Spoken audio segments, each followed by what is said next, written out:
بہت دولت مند تھے، تو انہوں نے اسلام کے خلاف یہ سازش کی کہ مسلمانوں کو قرضہ دیتے تھے، لے جاؤ رقم لے جاؤ، جتنی چاہے لے جاؤ۔ جب وہ قرضے لے لیتے تو یہودی اس پہ سود بڑھاتے جاتے، اور سود اتنا بڑھ جاتا تھا کہ جو کچھ مسلمان کماتے تھے بجائے اصل قرض ادا ہونے کے ساری رقم سود میں چلی جاتی۔ اس طرح مسلمان 7 ہجری تک کمزور ہوتے چلے جا رہے تھے دولت کے اعتبار سے۔ اب یہ ایک ایسا جال ہے کہ جس سے مقابلہ کرنا آسان نہیں ہوتا۔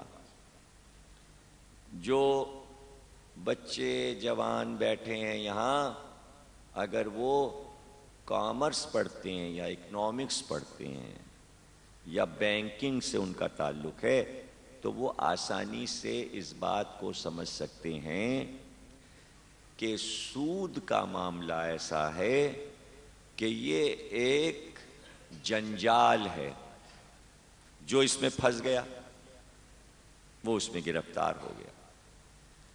اس کی سب سے بڑی مثال اس وقت پوری دنیا میں پاکستان کی ہے۔ قرضہ وہیں کا وہیں ہے، معاف کیا ہو رہا ہے؟ قرضہ نہیں معاف ہو رہا ہے، سود معاف ہو رہا ہے، قرضہ وہیں ہے۔ اور پورا ملک بیرونی ڈالرز پہ چل رہا ہے۔ تو یہ کیا ہے؟ یہودیوں کا مال اور سود، یعنی مدینہ خیبر سے پہلے کا اور آج کا پاکستان دونوں ایک چیز۔ وہی یہودی وہی یہودی، وہی قرضہ وہی قرضہ، وہی سود وہی سود۔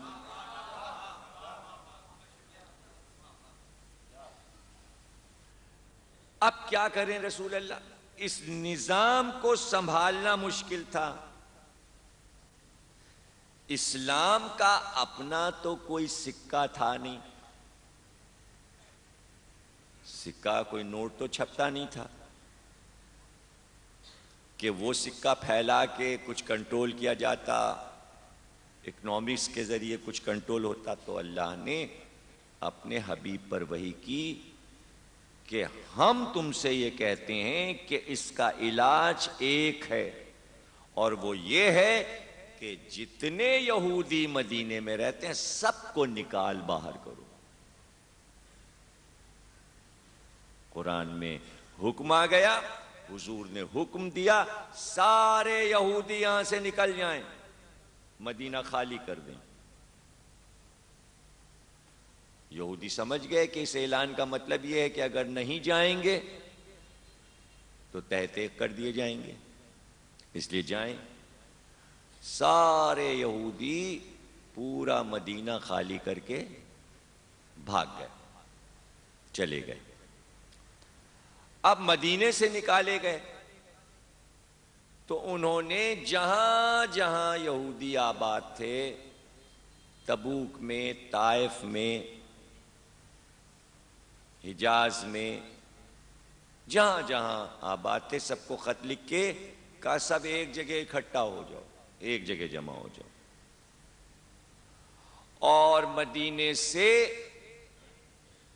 90 میل دور خیبر کے مقام پر انہوں نے پڑاؤ ڈال دیا، اور سارے یہودیوں کو ایک جگہ بلا کر کہا ایک جگہ رہو، خطرہ ہے مسلمانوں سے۔ یہ کب کی بات ہے؟ ہجری 1 سے لے کے ہجری 7 کے اندر کی، 6 سال کے اندر کا سارا معاملہ ہے۔ جنگ عظیم کے بعد پہلے یہودی روس میں رہتے تھے، یورپ میں رہتے تھے، جرمنی میں بہت زیادہ تھے، اور انگلینڈ میں رہتے تھے، امریکہ میں رہتے تھے۔ جہاں جہاں رہتے تھے وہاں وہاں کی قوم ان سے عاجز تھی اس بینکنگ کے مسئلے میں۔ جنگ عظیم کے بعد عیسائیوں نے یہ فیصلہ کیا کہ تمام یہودیوں کو ایک جگہ جمع کر کے سب اپنے ملک سے نکال دیں اور ان کا ایک ملک بنا دیں۔ کہاں آباد کریں؟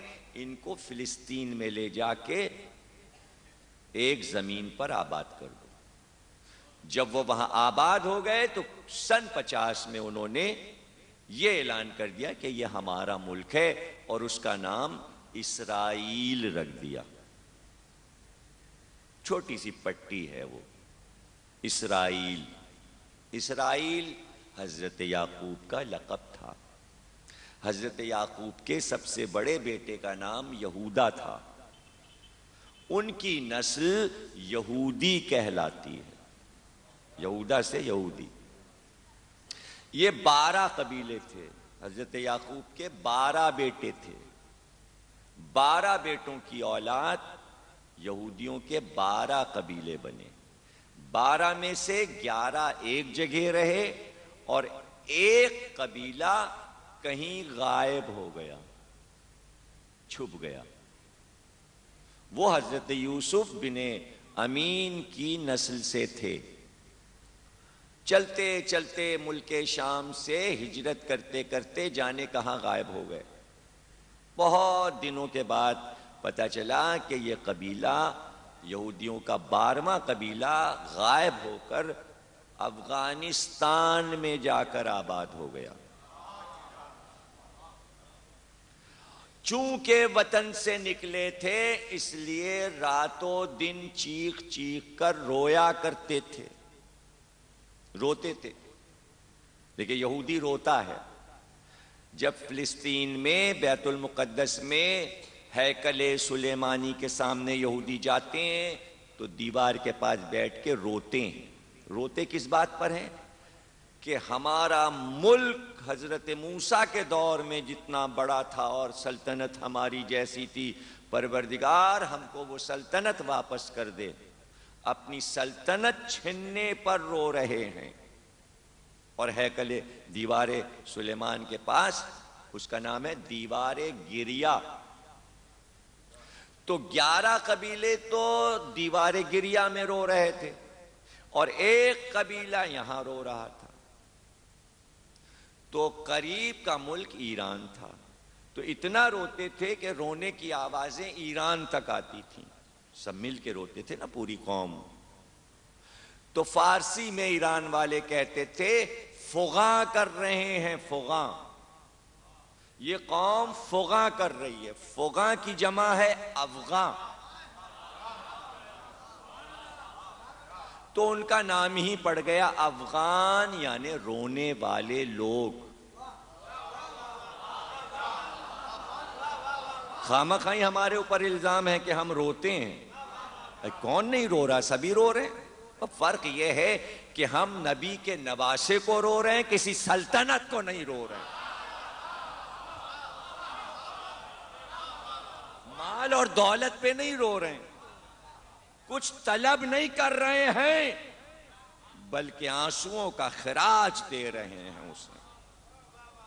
تو عادات میں، اطوار میں، شکل میں، صورت میں، ناک، آنکھ، چہرہ، قد و قامت، ان کا اور ان کا سب ایک ہے۔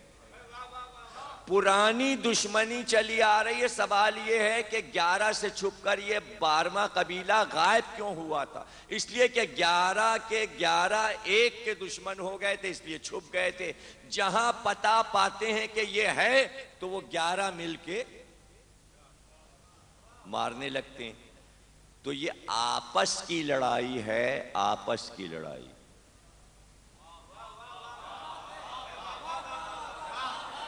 یہ خاندانی لڑائی ہے، خاندانی لڑائی۔ یہ جہاد نہیں ہے، یہ خاندانی لڑائی ہے۔